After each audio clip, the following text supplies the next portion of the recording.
मेरा नाम राजेश कुमार, मैं SAFCO में एडमिशन लिया। 45 दिन हो गया है। मैं खर्च में आग और आलम से पैसे करने जा रहा हूँ।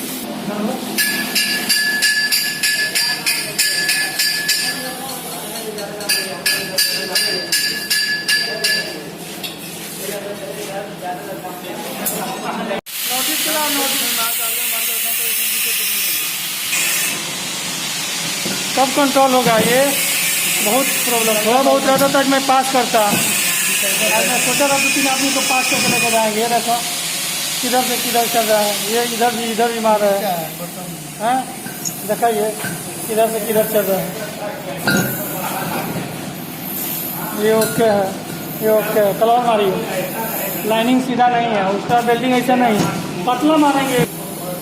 नारगन तो बहुत कंट्रोल हो गया। ओके, एक और पाइप मारिए।